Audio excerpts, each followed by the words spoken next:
Collège interentreprises de sécurité, de santé et des conditions de travail, le CISSCT.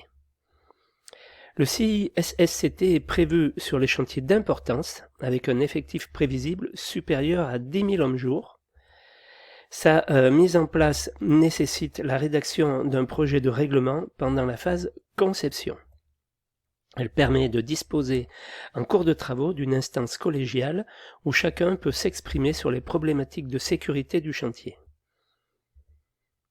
Le rôle de ce collège, sans modifier les fonctions et les responsabilités de chaque intervenant, le collège a une mission générale de définition et de mise en œuvre des règles de sécurité et de santé, qui consiste à inspecter le chantier préalablement à la réunion, proposer et définir des règles d'hygiène ou de sécurité autres que celles déjà prévues, vérifier l'application des règles prescrites par le coordonnateur SPS ou le collège lui-même, traiter les questions posées par tout membre dans les 8 jours suivant réception de la convocation.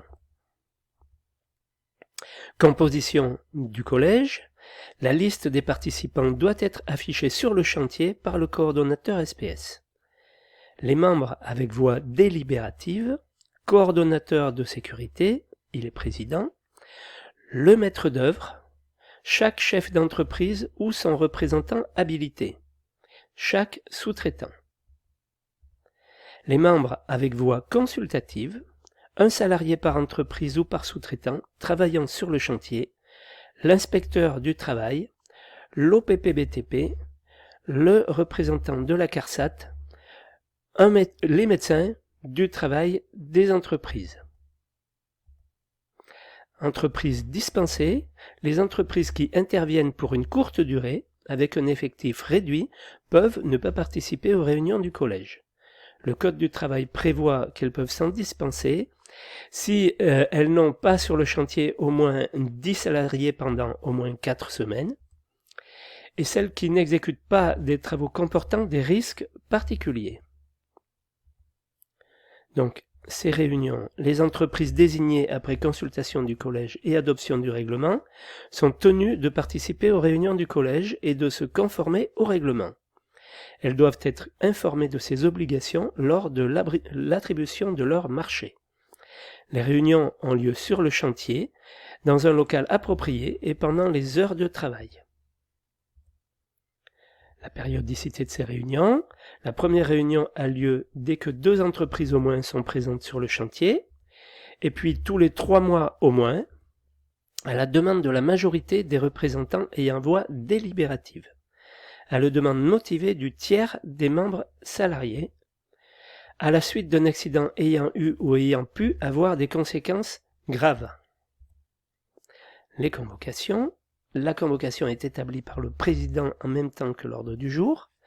Les convocations, sauf urgence, sont envoyées 15 jours au moins avant la date de la réunion. Il y a un procès-verbal ensuite, il est consigné sur un registre qui est tenu à disposition de l'inspecteur du travail, de l'OPP-BTP, du représentant de la CARSAT et de tous les membres du collège. La diffusion du procès-verbal est assurée avec la convocation de la réunion suivante. Il comporte l'ensemble des décisions arrêtées, le compte-rendu des inspections de chantier ainsi que les formations à la sécurité dispensées. Le registre est conservé par le coordonnateur de sécurité pendant 5 ans à compter de la réception de l'ouvrage. Le dispositif réglementaire n'a pas prévu d'affecter un budget de fonctionnement au collège. Il conviendrait que le projet de règlement précise les modalités de financement des décisions prises, sans quoi l'efficacité du collège deviendrait très faible.